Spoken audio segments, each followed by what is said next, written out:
Ser podcast. Hola, soy Bruno Alemán y esto es Play Fútbol, el podcast de fútbol internacional en el que te hablamos del juego. Hace 11 años, la UEFA decidió crear la Youth League, una suerte de Champions juvenil en la que los jóvenes futbolistas tienen un escaparate superior al de sus ligas locales y cualquier otro torneo intercontinental de fútbol base. La idea fue un éxito porque el nivel futbolístico y el espectáculo en cada partido es absolutamente una realidad. Pero es que, además, está ayudando a los clubes a poner a sus jugadores jóvenes ante un nivel de exigencia máximo por el nivel de la competición y también por la presión que deben soportar los chicos. Y eso les acelera la llegada al fútbol profesional. La lista de jugadores que se han establecido en la élite es larguísima. Hay ejemplos tan claros como Warren Zaïre-Emery, Jamie Gittens, que fue decisivo para el Dortmund en el Klassiker del pasado sábado, Marc Guehi, titular ya como central en la selección inglesa, Miguel Gutiérrez, Lamine, Nico Paz, Phil Foden, Xavi Simons, Reece James, Ilias Akomah. La lista es realmente interminable.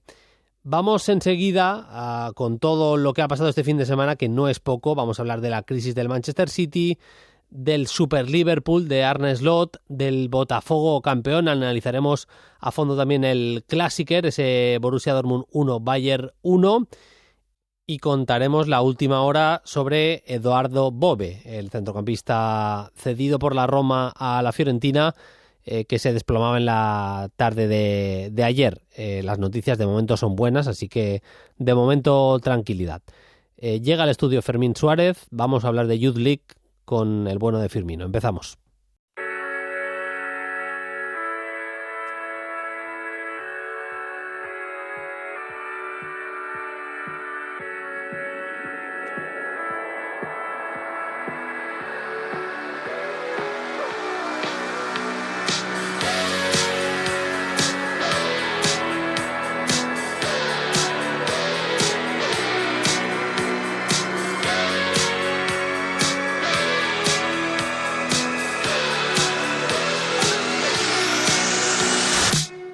Vamos allá, nueva edición de Play Fútbol, nuevo episodio. Vamos a estar enseguida con toda la actualidad, todo lo que ha ocurrido. Si queda sentenciado o no la Premier League, que es una buena pregunta para debatir luego con Paquillo Mariscal. Pero en la portada vamos a hablar de jóvenes talentos, de la Youth League. Bueno, de algunos que ya no son tan jóvenes, que estuvieron en la Youth League hace unos años y que ahora lo están petando ya en el fútbol de élite. Saludo aquí a mi compañero, mi amigo Fermín Suárez. ¿Qué tal, Fermín? ¿Cómo estás? Hola, Bruno. ¿Qué tal? Muy buenas. Bueno, hay que ver la Youth League, para empezar, porque estáis Naveire y tú. Eso es seguramente lo más importante, pero es que aparecen talentos. De hecho, este año yo, por ejemplo, con Fortea estoy flipando, el lateral derecho del Real Madrid, Fermín, pero es que hay muchísimos jugadores de mucho talento ya demostrando en esta mini Champions o Champions juvenil que tienen un gran futuro por delante.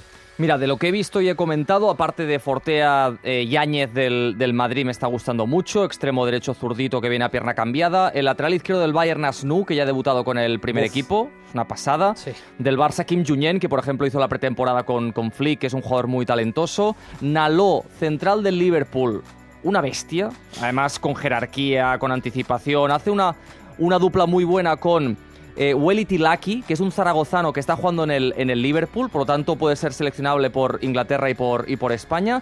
Boabré del Mónaco, media punta de mucho talento. Y luego Kim Min-soo, que también ha debutado con el primer equipo del Girona, extremo derecho surcoreano, muy bueno del Girona. Sí. Asnú, el del Bayern, marcelea un poco, hace cositas de... En defensa es juegue, Sí, por eso he dicho que... Pero luego con el balón, madre mía, es escandaloso. Sí, es muy divertido de ver este futbolista.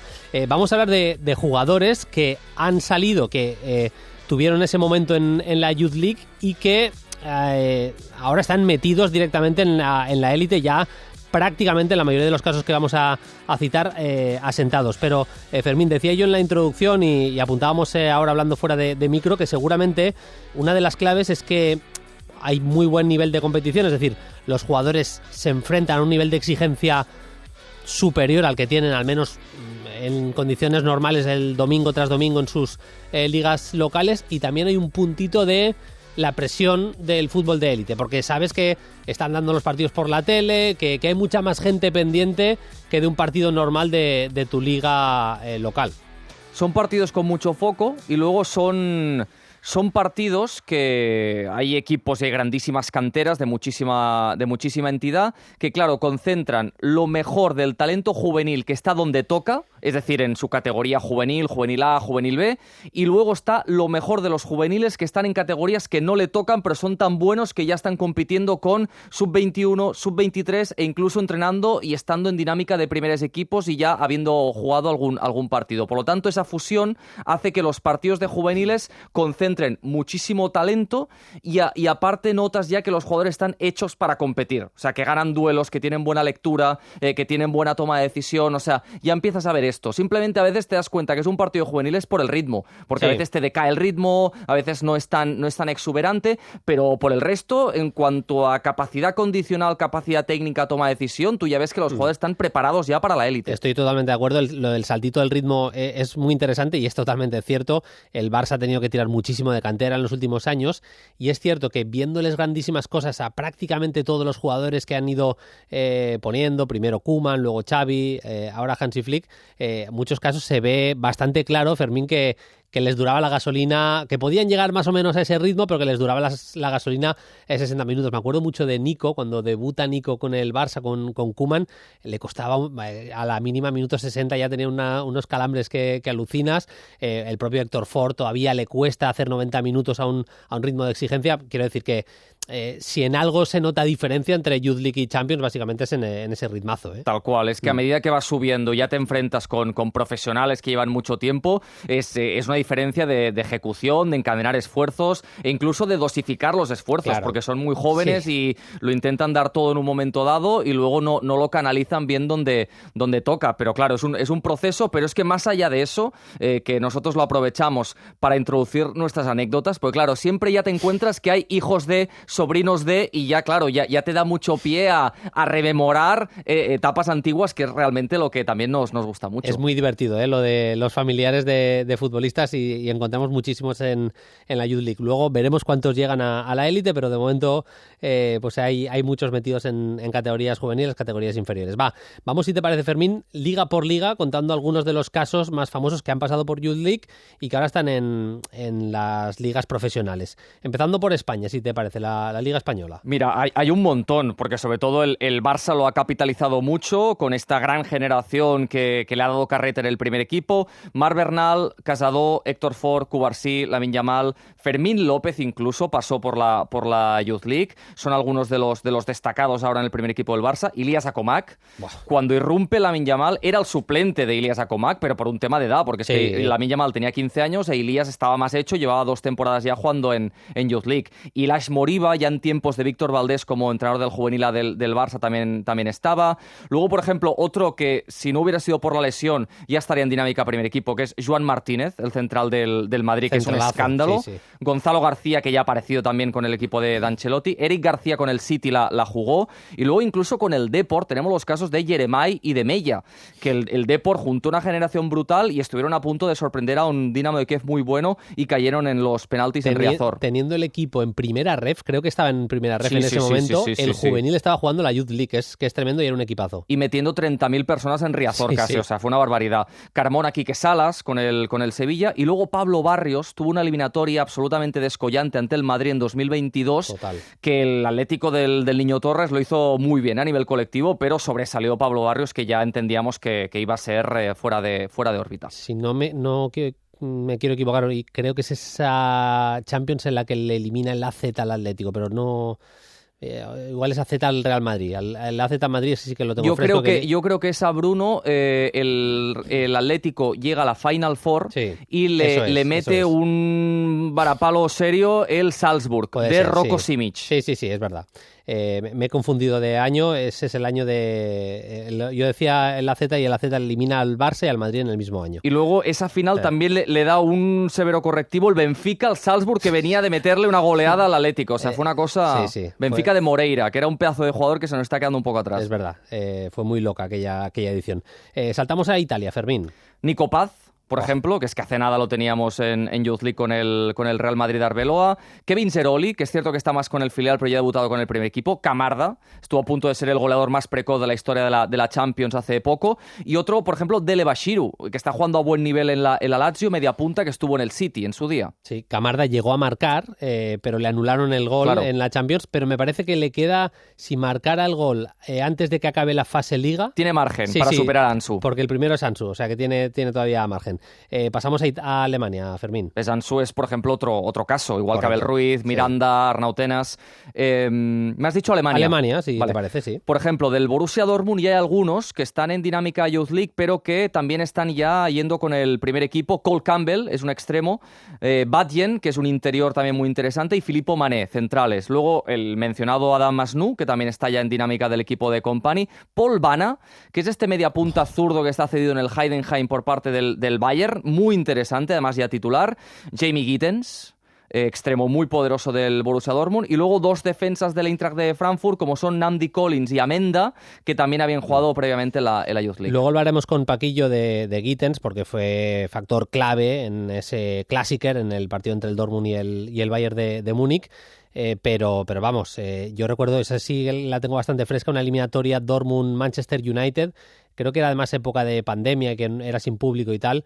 Es que se pasa la eliminatoria él solo, directamente. Jamie Gittens fue absolutamente diferencial aquel día. Saltamos a Francia.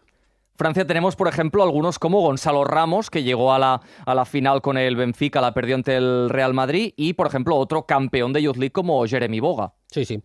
Vamos a Países Bajos, donde el AZ, Fermín ha capitalizado ese AZ campeón, muchos de los nombres que vamos a sacar aquí a la luz. Es una generación maravillosa del AZ, que contra pronóstico fue campeón de la Youth League, superando primero al Barça, con gol desde el medio del campo de un tal Keith Smith, que luego llegó al primer equipo recientemente, y luego batió al Real Madrid Arbeloa, o sea, una Z realmente formidable. Incluso pasó en las semis ante Sporting Club de Portugal, que es un equipo muy, muy dominador en categorías inferiores. Merding, el delantero, Obuso Duro, el portero, extremos Poku y Adai, Quackman, centrocampista, Keith Smith también centrocampista, y Woutergus, central. Todos ellos ya en el primer equipo de la Z, que es lo normal, es que al final un equipo con esos recursos, si tienes un juvenil que es campeón, le tienes que dar vuelo. De los que ha dicho Fermín, Obuso Duro, el meta ya es titular indiscutible, absolutamente, y Keith Smith tuvo una aparición brutal, todavía no había prácticamente pisado primer equipo de manera regular, le mete Marten... Era el segundo partido, sí,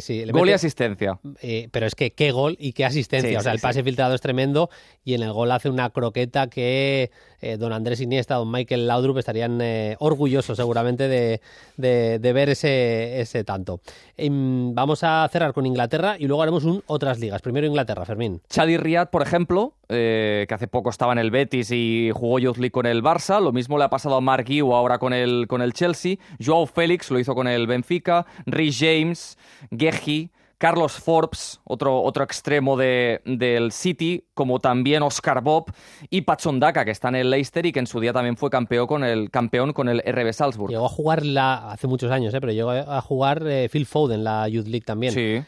Si nos vamos más años atrás, como decía ahora Fermín. Y cerramos con un poco de cositas distintas, otras ligas, otras competiciones en las que también van apareciendo en la élite futbolistas, Fermín. Andrija Maximovic, que ahora es titular con el primer equipo de la Estrella Roja en Champions. Primero comienza la temporada la Youth League, este jugador que pretendía ser superior en el duelo individual a Lamine Yamal en el Estrella Roja Barça. Roko Simic, delantero del Salzburg. Endur, que ahora está en el Besiktas, media punta, campeón con el Benfica. Álvaro Carreras con el United, que ahora está en el Benfica como lateral izquierdo. Luego Roger Fernández del Braga, Martín Fernández del Oporto, Vivcharenko y Brasco con el Dinamo de Kiev. Giancarlo Simic, central ahora del Anderlecht, también llegó a la final con el Milan. Y luego está el caso de los griegos, que ahora Mendilibar los está poniendo en el primer equipo.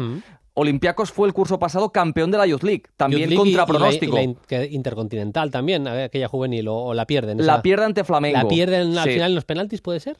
Yo creo que les marcan en el añadido. Es verdad. Creo recordar que les marcan en el añadido y pierden esa Intercontinental sub-20 ante Flamengo. Y empiezan, que fue curiosa. Y empiezan a jugar, ahora dices, con el primer equipo con Sí, Mendy. de hecho lo estamos viendo en competición europea. Muzakitis ya titular, es un centrocampista zurdo de 17 años y también tiene 17 Jaralampos Costulas, que es un delantero muy bueno, muy fino, muy estético, que cuando no estaba el Cavi pasaba incluso por delante de Yarenchuk en la rotación y los planes de Mendilibar. Pues apuntados, ya acabéis de comprobar que es un trampolín perfecto esta Youth League para el fútbol de élite, también para la Champions, Europa League, para otras competiciones europeas. Fermín, la clavaste con Arne Slot, las cosas como son. Hace 6 meses te dijimos, ¿Slot en el Liverpool qué? Pues mira la que está liando. Sí, pero es que eso al final es muy complicado de vaticinar, pero es cierto que sobre el papel era una buena decisión y mira, me alegro que algún vaticino a veces entre, Bruno, porque es que hay tantos que no entran. El del Brest, por ejemplo, era imposible de ver. No se puede ser así. A Fermín le tiras un elogio y te dice, no, pero también... ya te escuché en la portada el otro día, o sea que con eso me doy más que satisfecho. Abrazo, Fermín, gracias por estar en Play Bruno. Fútbol, como siempre. Seguimos. Play Fútbol. Ahora sí, vamos con el tramo de actualidad. Hay muchísimo que contar, como por ejemplo ese Liverpool 2, Manchester City 0, crisis importante en el equipo de Pep Guardiola. Tenemos nuevo campeón de la Libertadores, es Botafogo, que le ganó por 1-3 la final Atlético Mineiro. Botafogo por primera vez se corona campeón de Sudamérica y tuvimos un clásico también, un Borussia Dortmund 1, Bayern de Múnich 1. Hemos tenido algún detallito más, pero van a ser los 3 temas principales que vamos a analizar a fondo con el gran Paquillo Mariscal, que ya me escucha. Hola, Paquillo, ¿qué tal? Muy buenas. Hola Bruno, ¿qué tal? Muchas gracias por lo de gran, no creo que sea para tanto. Muy grande Paquillo Mariscal. Como grande está siendo el Liverpool. Paquillo, que lo primero, yo te reconozco que me gustaba mucho a Arne Slot, me encantó su AZ primero, me encantó su Feyenoord, pero vamos, en la misma semana le ha metido por momentos un meneo al Real Madrid. Y en el día de ayer un gran meneo, especialmente en los 25 primeros minutos al Manchester City. Y teniendo alguna baja importante como la de Konaté en el día de ayer. ¿Qué momento pasa el equipo de Arne Slot, eh? Sí, hay que ser sinceros. Tú y yo lo hablamos cuando pensábamos en qué proyectos eran interesantes de ver esta temporada en verano y la verdad que, bueno, hay que decir que es que después de la etapa de Jürgen Klopp era muy complicado, un banquillo muy caliente el del Liverpool. Y yo creo que la apuesta estuvo muy bien tirada. Sabemos que hubo otra oferta, por ejemplo, Amorim en su momento luego se lo tanteó el Liverpool, pero yo creo que Arne Slot podría haber salido la moneda o el lado cruz, ¿no? Porque fíjate lo que ocurrió con Tanat, ¿no? Que también venía con todo el éxito de Eredivisie, pero la verdad que yo creo que no está callando, no sé si callar bocas, pero está cumpliendo con las expectativas más de lo que pensábamos mucho, incluso recuperando para la causa al mejor Van Dijk, al mejor Salah, que no digo que estuviesen mal, porque al final la regularidad es algo de su juego, pero esta última etapa con Klopp no estaban del todo bien, y luego, por supuesto, las 2 sorpresas para mí, que es lo de Gakpo y Gravenberch, sus 2 compatriotas, que yo no sé si tiene también algo que ver esto de la nacionalidad, porque estaban con pie y medio fuera del Liverpool, que parecían que eran actores secundarios, y fíjate que bien están rindiendo, ¿no? Sí, es impresionante. Luego ahondaremos en el momento del Manchester City. Yo creo que el planteamiento de Guardiola era realista. El momento del equipo estaba siendo muy malo, venían incluso de empatar contra el Feyenoord cuando tenían un 3-0 a favor, y cambió en la portería, metió a Ortega, al meta alemán, línea de 4 en defensa para Walker, Akanji, Rúben Díaz y Nathan Ake. Defendiendo era una línea de 4 muy clara, con Rico Lewis en la derecha, Bernardo y Gundogan en el centro y Mateus Nunes en la izquierda, y Foden y Haaland arriba. Y tampoco era un bloque súper alto, se metían un poco en bloque medio. Creo que tenía sentido por el momento bajo del Manchester City, pero lo cierto es que se me quedó un poco a medias, porque no es un equipo que esté trabajado como para hacer daño a la contra, ni siquiera tenía por el momento de forma de algunos de sus jugadores, porque Haaland al contragolpe es un jugador muy capaz, Mateus Nunes también tiene buena zancada, Foden si está bien, o sea, en teoría si las piezas estaban bien, no estaba mal tirada el planteamiento de Pep Guardiola. dicho esto, es que no le salió nada al Manchester City. No le salió básicamente porque en los 25 primeros minutos el Liverpool le metió un gol y sobre todo le metió el miedo absolutamente en el cuerpo. Yo hacía tiempo, Paquillo, que no veía a un equipo presionar de manera tan coordinada y, por añadirle una cosa, de manera tan voraz también. O sea, es que mordían a un nivel que cuesta ver en el fútbol mundial hoy de manera más o menos sostenida, y lo hicieron durante 25 minutazos. Sí, sí, sí. Más allá quizás de esa presión que conocemos que sigue manteniendo, de igual cambiando las piezas Gasperini en Atalanta, yo creo que esta de las presiones. Recuerda, es verdad que recuerda los primeros rasgos del Liverpool de Klopp, que era un equipo también muy voraz, aparte de la capacidad física para estar presionando así, pero bueno, con algunos rasgos que ha introducido también a su juego Slot. Y con respecto al City, la ha relatado muy bien. Yo creo que es un equipo que tiene una mandíbula de cristal enorme en este momento y que anímicamente es lo que está fallando. Está fallando la mente y fallan las piernas, porque si hablábamos hace unas semanas de que la crisis o que tenía algunas derrotas el City, pero que es verdad que podían ser algo engañosas porque estaban teniendo momentos de juego muy buenos y ocasiones como para revertir los resultados, es cierto que los últimos 10 días, 15 días, el City ya no tiene esa capacidad. Y yo entiendo también, es bastante lógica e idónea y coherente la apuesta por Rico Lewis, Gundogan, Bernardo, más Mateus Nunes, más control que con Savinho, que con Doku, que con el propio Grealish quizás, pero es que ni tienes capacidad para estirar con Foden, que está bajísimo.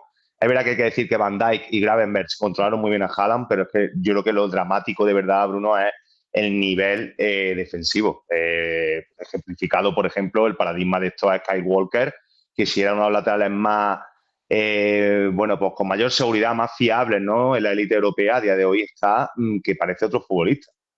Sí, sí. En el primer gol es que se come el desmarque de Gakpo de una manera lamentable, y sin hacer un partido de 10. Tú comparas simplemente el partido de Nathan Ake con el de Walker, el de un lateral con el otro, del mismo equipo, ya no te voy a Alexander Arnold, o sea, y es tremendo.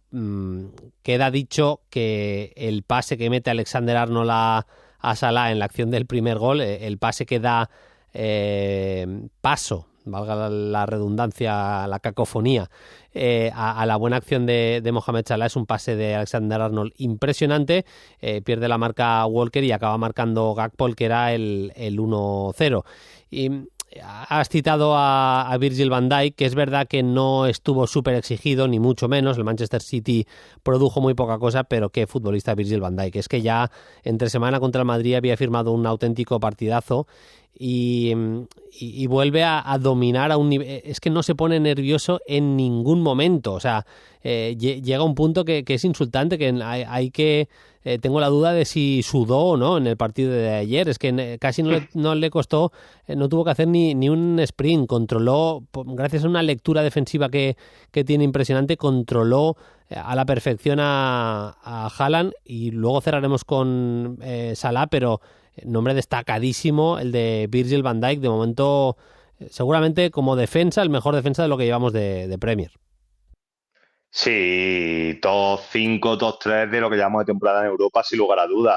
Quizás con Íñigo Martínez, verdad que el Barça está la última semana un poquito más bajo y alguno más, pero también había dudas sobre la figura de Van Dijk. Había dudas porque el Liverpool, ya sabemos que la temporada anterior, sobre todo la de hace dos años, dos cursos, bueno, pues entre la lesión que volvió tocado, no era el mismo jugador, y yo creo que ha vuelto a recuperar, quizás también con una plenitud, la madurez brutal ya conforme va cumpliendo años, pero es que tiene un aura de inexpugnable, brutal, una coraza que, como tú bien dices, no necesita ser el más rápido para estar siempre, para ganar incluso duelos a futbolistas que son muchísimo más habilidosos o físicamente más fuertes que él en carrera. Pero yo creo que también habría que valorar, luego ya con perspectiva, sobre todo el día que no esté o cuando llegue en su último año, en dónde colocamos también a Van Dijk en cuanto a defensa histórico de la Premier y sobre todo del Liverpool propiamente. Sí, sí. Es que es tal cual. Le leía a Diego Latorre un tuit que decía: hay un Liverpool antes de que llegue Van Dijk y otro después. Y es verdad que muchas veces hemos dicho el punto de inflexión es Jürgen Klopp. Evidentemente el punto de inflexión es Jürgen Klopp, pero otro puntazo de inflexión fue la llegada de Virgil van Dijk a este equipo. Que recordar, Bruno, Perdóname, que ahí estaba Saco, los últimos coletazos de Skrtel, jugaba en Rechan ese equipo, el de Brendan Rodgers de central, o Sí, sea, sí. hay un punto de inflexión en cuanto a nombres muy importante y también, bueno, jugártela porque venía del Southampton y es verdad que, bueno, te puede salir bien, te puede salir mal, pero tampoco era, digamos que prácticamente nadie, ¿no? Como para todo un Liverpool. Y ayer Mohamed Salah da la asistencia del primer gol y marca de penalti el segundo. Son 11 goles y 7 asistencias en lo que llevamos de Premier para Mohamed Salah. No sé cuántos partidos ha jugado, si ha jugado todas las jornadas, lo voy a comprobar antes de que dejemos de hablar de este Liverpool 2 Manchester City 0, pero es que las cifras asustan, entre otras cosas, porque no nos cansamos de decirlo, Paquillo, a diferencia de lo que ha sido otras temporadas Salah, que de repente jugaba contra un Southampton de la vida y te marcaba 3 goles y luego igual estaba 2 semanas haciendo un poquito más el vago, lo que quieras decir, ahora es justo lo contrario. O sea, es que es puntualidad ante el gol o ante las asistencias casi en cada jornada. Es un nivel de productividad tremendo, pero además no concentrado en un día, en una gran goleada, sino cada fin de semana, vaya. Sí, a ver, yo creo que es imposible que volvamos al rendimiento, a la cifra, al logaritmo de su primera temporada cuando llegó a Liverpool, que eso es una auténtica salvajada, pero sí que creo que también, si hablamos antes de Van Dijk, creo que primero que ha hecho clic en la cabeza con Slot. Bueno, yo creo que el panorama táctico para todos los futbolistas de ataque, te diría que incluso me parece por momentos más propicio que el que tenían con Klopp, y mira que con Klopp ya era propicio. Pero en cuanto a Salah, yo creo que también ha tenido una evolución evidente en su fútbol porque evidentemente no puede tener esa plenitud física, esa carrera, esa capacidad de bordar constantemente que tenía quizás hace 5 o 6 años, por una cuestión mera de la edad, pero sigue teniendo una puntualidad en cuanto a la amenaza espectacular. Y estoy contigo que quizás antes se llevaba unos focos porque un póker contra lo que tú has dicho, un Southampton, un Everton, un equipo, un Norwich, un equipo bajo, pero es que los días marcados en rojo, ya incluso entre semana en Champions contra el Real Madrid, a pesar de que, bueno, pues falló, me parece, Bruno, que son 224 goles, 85 asistencias desde que llegó al Liverpool. Aquí sí que es verdad que habría que abrir el melón de si es el mejor jugador de la historia del Liverpool o qué, ¿no? Para mí yo creo que anda muy cerquita, ¿eh? Sí, como mínimo de esta era Premier, desde los 90 hasta hoy, está muy muy cerca, si no es el mejor. Hacía referencia, Paquillo, a la primera temporada de Salah con el Liverpool. Claro, es que marcó 32 golazos ese año en Premier League solo. Pero bueno, el ritmo goleador que lleva son 11 goles en 13 partidos. Ha jugado solo 13 partidos, Paquillo? Ahí Sí. si no se lesiona, yo creo que va a andar, no digo cerca de los 32, pero cerca de marcar 30 goles. Yo estoy convencido que este año va a estar, ¿eh? Sí, sí, sí, sin lugar a duda. Y primero porque se le ve muy entonado con un estado de confianza muy alto. Lo único que puede desentonar este camino, esta dinámica de él y del equipo es una lesión importante. Véase lo de Konaté que tú comentabas antes, y hablando colectivamente, pero yo creo que el Liverpool son 11 puntos, ¿eh? Y aunque estamos en diciembre, pinta temporada roja en Inglaterra. Sí, con el City son 11, con el Arsenal son 9, que son los grandes candidatos. A ver, que igual nos sorprende el Chelsea, acaba siendo candidato, un Chelsea, un gran Chelsea, con Nico Jackson muy enchufado, con Enzo jugando un poquito más atrás, ya no tanto en la media punta, era un interior izquierdo pero un poquito más bajo y le permitía igualmente llegar y está muy bien. Bueno, yo dudo que el Chelsea vaya a ser candidato a ganar la Premier, que a la larga pueda competir realmente bien, pero bueno, son 9 puntos al Arsenal y 11 al City en diciembre. Pinta realmente bien para el Liverpool esta temporada y fue el claro dominador del fin de semana el conjunto de Arne Slot. Dominador en Sudamérica lo ha sido Botafogo, campeón por primera vez de la Libertadores.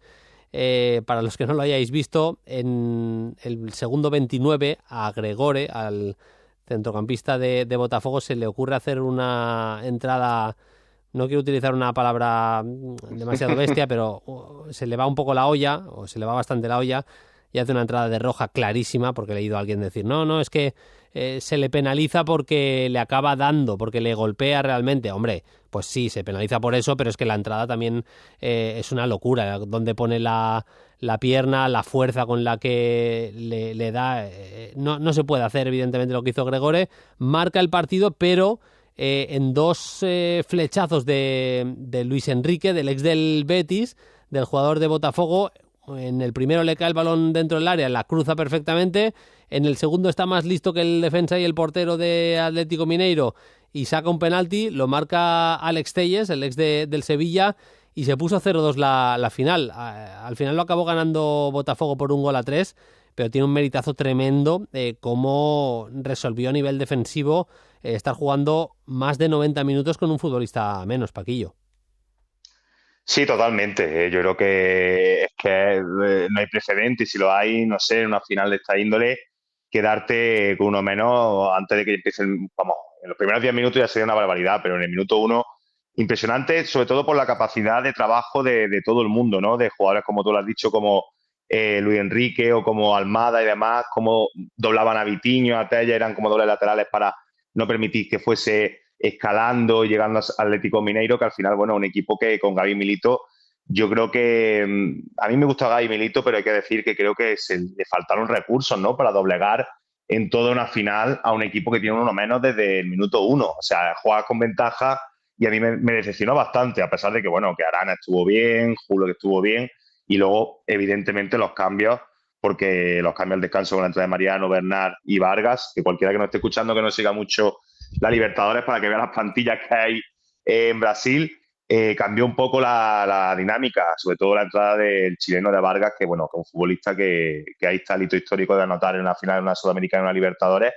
pero sí, un meritazo también por el tema de Botafogo, bueno, de conseguir por primera vez coronarse como el mejor equipo de Sudamérica, un equipo que ha tenido históricamente a gente como Garrincha, ¿no? Sí, es un histórico, consigue la Libertadores, la clasificación para el Mundial de Clubes que hay ahora y también para el Super Mundial de Clubes de 2025. O sea, obtiene el billete para lo de Qatar, que se va a jugar ahora a mediados de diciembre, pero también a ese Super Mundial de Clubes del próximo mes de junio, que vamos a tener el sorteo este próximo jueves a las 7 de la tarde. De hecho, lo daremos en directo en Carrusel. Mucho mérito el delantero centro de la selección brasileña, Igor Jesús, que aquí ya hemos dicho tanto Paquillo como yo que no estamos demasiado de acuerdo en que sea el 9 titularísimo, pero bueno, tiene su mérito evidentemente. Thiago Almada, Savarino, Luis Enrique, tiene buen equipo Botafogo y fue capaz de ganarle al Atlético Mineiro por 1-3 en la final en Buenos Aires en el Monumental. Y vamos a cerrar con el Borussia Dortmund-Bayern. Lo primero, Paquillo, es que la propuesta de Company es muy, muy valiente. Yo creo que le funciona bastante bien. En el tramo inicial de partido el Bayern atosiga mucho al Dortmund, le complica mucho en la salida de balón y tiene alguna ocasión gracias a eso, pero también hay que decir que esos emparejamientos casi hombre a hombre provocaron que hizo una buena circulación el Dortmund en salida de balón. Simplemente le dieron un buen balón a Gittens, que hace una maniobra, es verdad, de crack absoluto, pero con esa maniobra se va de su par, que era Laimer, el lateral derecho del Bayern, y juega con las líneas tan adelantadas el Bayern que simplemente con la buena zancada y buena conducción que tiene Gittens le permitió llegar a plantarse ante Neuer y marcar el primer gol del partido. Es decir, a nivel táctico creo que le estaba funcionando al Bayern, pero hay que ser conscientes de el riesgo que implica y que fue por eso esa cantidad de riesgo asumido en gran parte el culpable de esa acción que llevó al Dortmund a ponerse 1-0 en el marcador. Sí, la propuesta de Company yo creo que hay que aplaudirla porque es un entrenador que ya ha demostrado que es arriesgado, atrevido, quizá en ocasiones un poco kamikaze, y ayer contra el Dortmund era normal porque el Dortmund viene teniendo bastantes problemas a la hora de salir jugando, ¿no? A la hora de tener esas circulaciones que tú comentabas, abusan mucho de balones largos por el buen pie especialmente Slotterberg, Bensebaini y demás, hacia Guirassy o los extremos, pero es verdad que con Kimmich como único ancla, Sané, Musiala, Goretzka, Tel o Kane por delante de la línea del balón, más Laimer, que es un futbolista que tanto por fuera como por dentro también te va a ganar metros, ¿no? Al final, si tienes gente como Gittens, ayer no estaba mal, o Beyer, el Dortmund aprovechó. Creo que mejor detectó bien Sahin cuál era el plan de partido en cuanto a contrarrestar lo que propuso Company, pero aún así, Bruno, y a mí me parece decepcionante lo del Dortmund. Creo que tiene plantilla para mucho más. y sobre todo para no ser un equipo que cuando se pone a adelantar en el marcador, sinceramente, peca de pragmático y de muy conservador. Sí, sí. El Borussia Dortmund disparó 7 veces jugando en casa y teniendo que levantar una desventaja de 10 puntos contra el Bayern. Era el día de ser atrevido. Acabó con 7 tiros el Dortmund por 14 del Bayern de Múnich. Si hablamos de ocasiones claras, tuvo una el Dortmund por 5 del Bayern de Múnich. Y es verdad que acaban siendo los goleadores, o sea, nos ponemos aquí un poquito mainstream, pero hablábamos de Vino Gittens antes en la portada con Fermín, y fue uno de los protagonistas y el otro fue Musiala.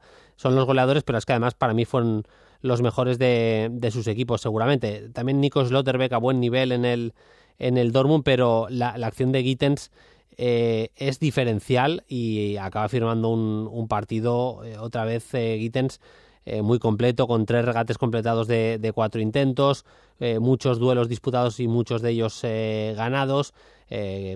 Más allá de todo, es que es un futbolista con unas condiciones técnicas, porque remata muy bien y regatea muy bien y conduce también muy bien, y físicas, tiene una zancada que alucinas, que si se lo toma en serio y mejora un poquito en la toma de decisiones, para aquello estamos delante de un jugador importante, ¿eh?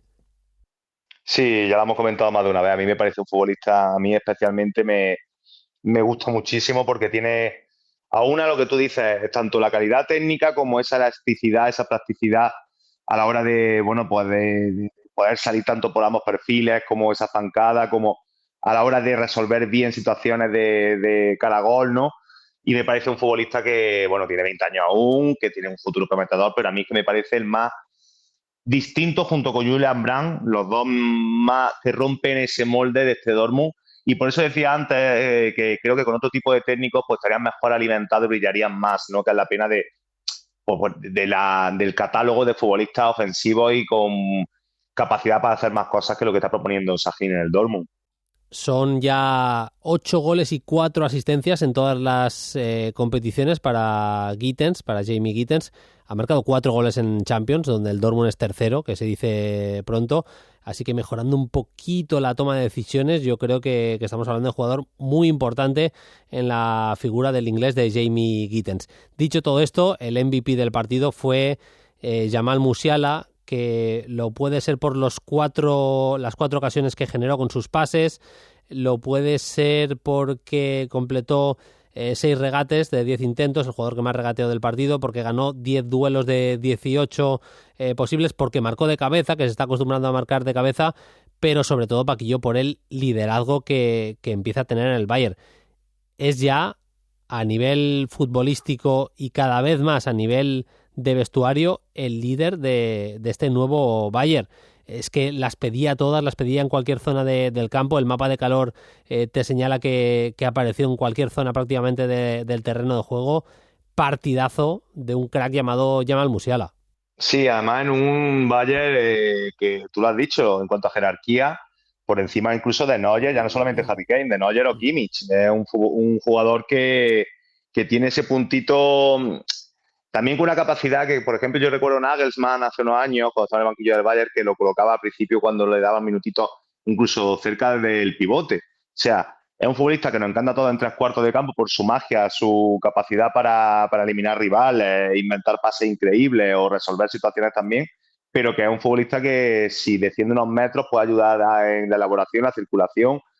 Tirado a un costado siempre te va a ofrecer seguridad, control de balón, juntar rivales, que es súper completo. A mí ya hemos hablado muchas veces de él y siempre cabe seguir hablando, pero claro, cuando la comparación, porque somos dioses así, se habla de Florian Wirtz, para mí son diferentes, se demostró en la pasada Eurocopa que pueden jugar juntos, pero como me gusta tanto abrir debates, Bruno, a mí me gusta más el del Bayern de Múnich, me parece un jugador que tiene un techo superior.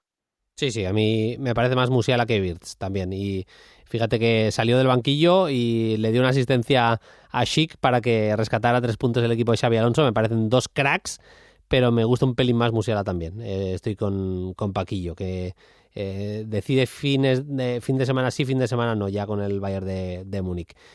Pues nada, tenemos ya los 3 temas completados. Me he quedado con ganas, Paquillo, de hablar de Amad Diallo, que me está encantando en ese perfil de carrilero con el Manchester United. Goleó el United en ese partido contra el Everton por 4-0, y fíjate que hay un doblete de Zirkzee, pero Diallo me parece que cuaja un partido también impresionante y está siendo súper regular desde que llegó Amorim repartiendo asistencias. Y fíjate lo que son las cosas. Lleva un empate y 2 victorias, Rubén Amorim, pero ya ha conseguido que marque un día un doblete Højlund y otro día otro doblete Zirkzee. Y esto en delanteros que no estaban con demasiada confianza y demás, pues mira, los ha enchufado ya los dos, Paquillo. Ya hablaremos más en profundidad otro día, pero de momento no sé si es suerte, trabajo, pero eso ya lo ha conseguido. 2 jugadores súper criticados porque les costaba muchísimo ver Puerta, pues doblete de uno en Europa League y doblete del otro de Zirkzee en el partido de Premier. Totalmente, y te sumo a la triada a Rashford, que también venía siendo criticado, ojo, y también ha conseguido otro doblete. Creo que es uno de los principales brotes verdes, en poco más de una semana que estamos viendo con Amorim. Lo de los carrileros, que ya lo comentamos y lo tendremos tiempo de comentarlo si sigue ese nivel a más, pero también que Rashford, te compro totalmente lo de Højlund y Zirkzee, pero que Rashford se entone, si Rashford y Bruno Fernández también, que lo están, a partir de ahí tiene que crecer muchísimo este Manchester United. Totalmente.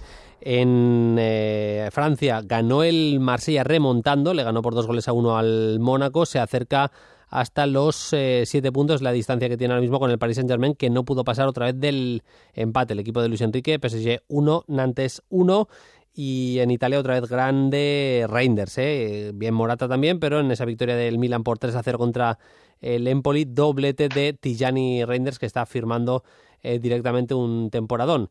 Y os decíamos antes en la portada que contaríamos la última hora, lo último que supiéramos de Eduardo Bobbe, el jugador que se desplomó ayer de la Fiorentina. Pues bien, es el comunicado del hospital, conjunto de hospital y Fiorentina, lo que tenemos. No ha sufrido daños de momento importantes en el sistema cardiorrespiratorio, ni tampoco a nivel neuronal, pero sigue en cuidados intensivos después de desplomarse, insisto, en ese partido de la Fiore contra el Inter, que se tuvo que suspender en el minuto 16. Ha sido la imagen fastidiada del fin de semana, pero de momento las noticias son buenas. ¿Estás preparado para las preguntas, Paquillo? Vamos allá, estoy listísimo, Bruno. Pues meto sintonía y vamos allá.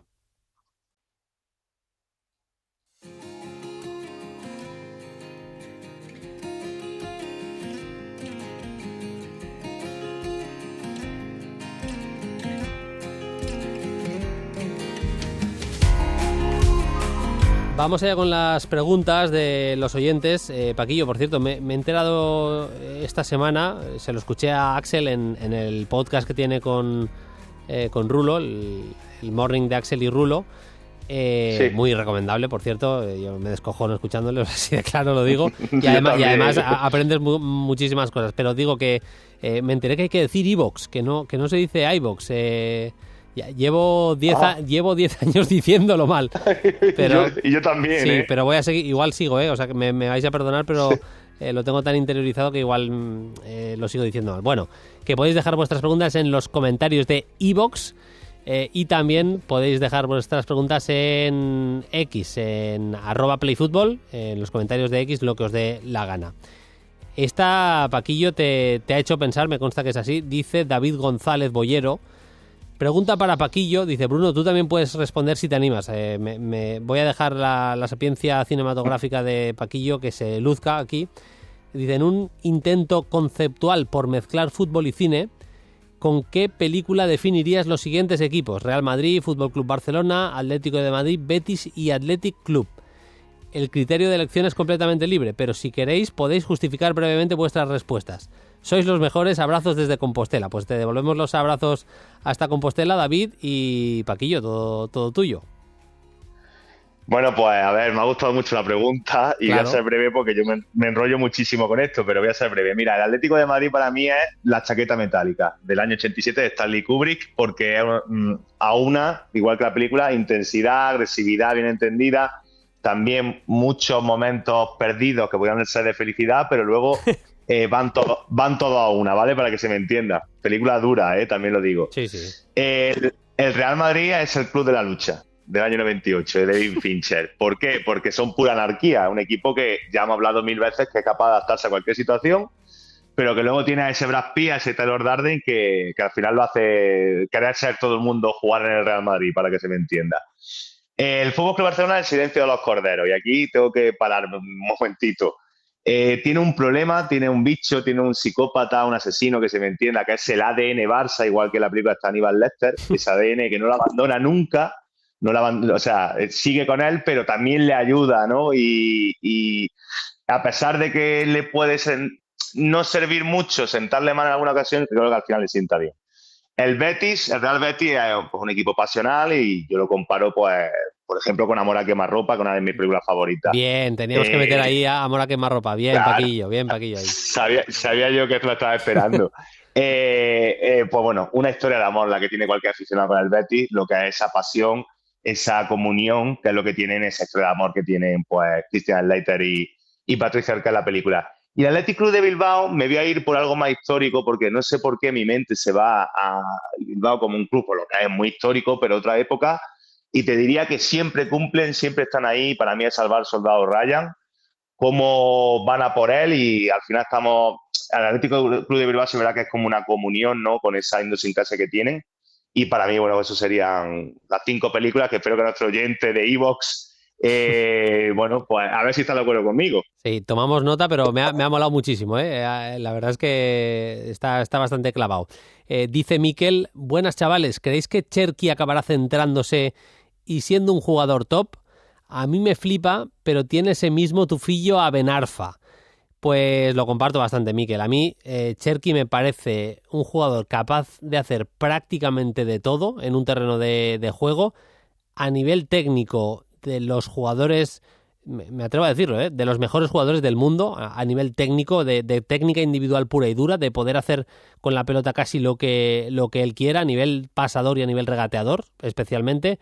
En cuanto a tiro, la técnica de disparo es un poquito peor, pero técnica de pase, visión de juego y técnica individual para el regate me parece mega top. Ahora, las condiciones físicas no acompañan, eso por una parte, y luego es un jugador con muchísimas lagunas en el juego.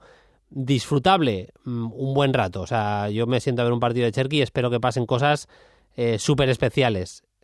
Consistencia para llegar a un equipo megatop, yo tengo serias dudas, Paquillo, no sé cómo lo ves.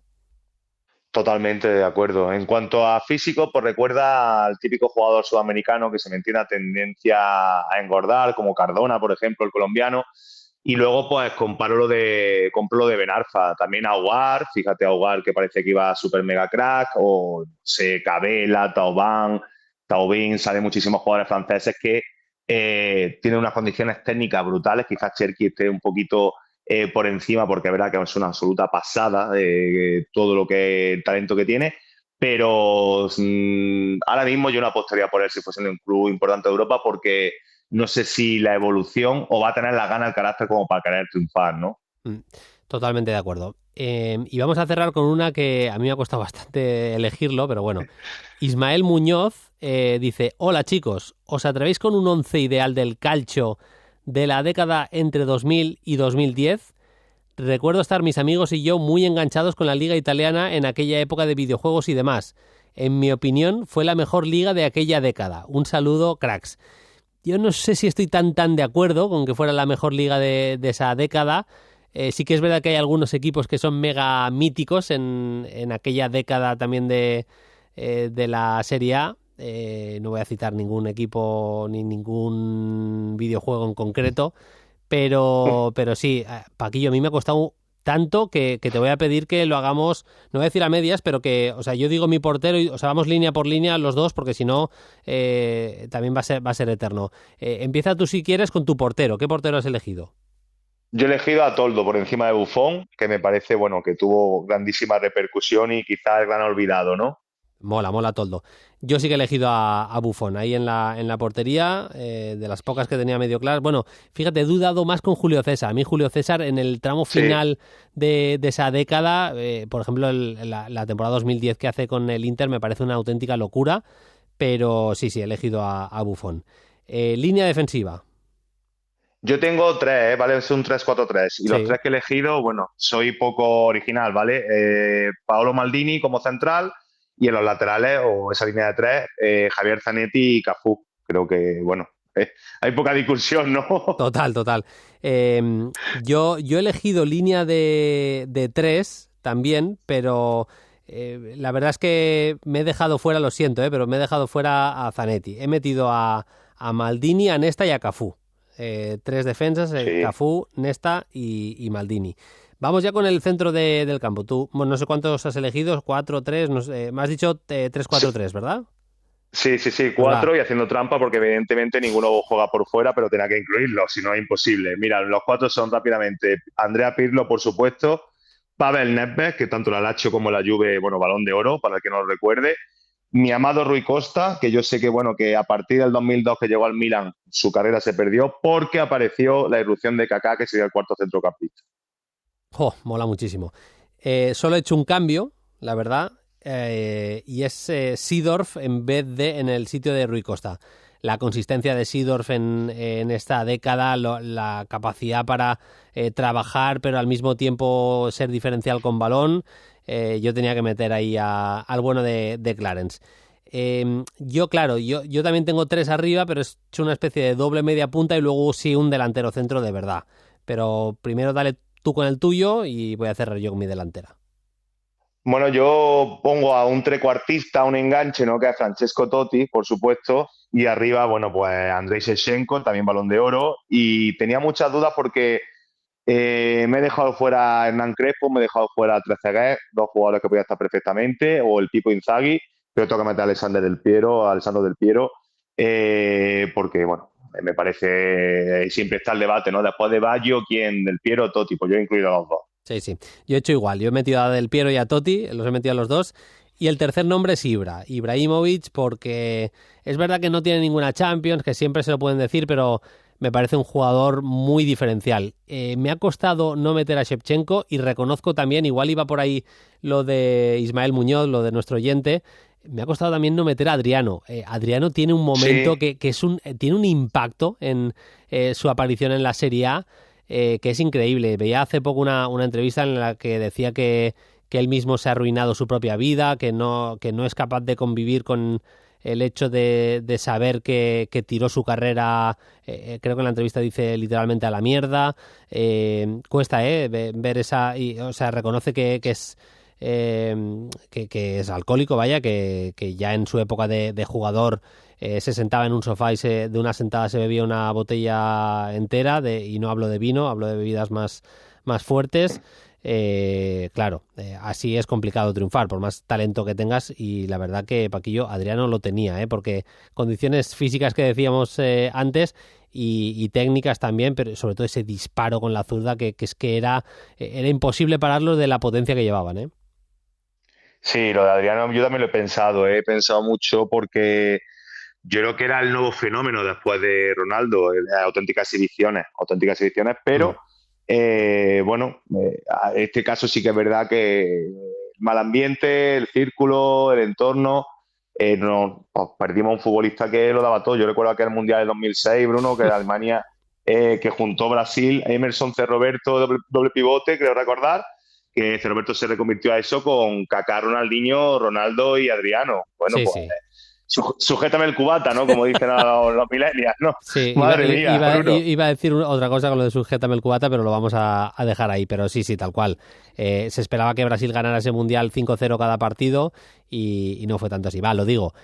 Había una edición, no recuerdo cuál, del Pro Evolution Soccer en la que Adriano era absolutamente imparable. O sea, te pillabas, en partidos contra mi hermano me pillaba el Inter y me decía, el Inter no vale que tiene Adriano. Tal cual, tal cual, sí, sí. Sí, 2005 creo Sí, que puede era ser. ese. Yo me pillaba en aquel momento, Bruno, ese el Manchester United que tenía a Tevez, Rooney y Cristiano Ronaldo, que también telita, ¿eh? Sí, vaya equipazos también en aquella época. Paquillo, como siempre, un placer. La semana que viene más, un abrazo. Un abrazo, Bruno, cuídate, chao, chao. Nosotros nos vamos, volveremos el lunes que viene, jornada 6 ya de la Champions League. Mucho que contar el lunes que viene en Play Fútbol. Hasta entonces, sed felices, adiós. Suscríbete a Play Fútbol. Todos los episodios y contenidos adicionales en la app de Cadena Ser y en nuestros canales de Apple Podcast, Spotify, iVoox, Google Podcast y YouTube. Disponible los lunes a las 10 de la mañana. Cadena Ser. La radio.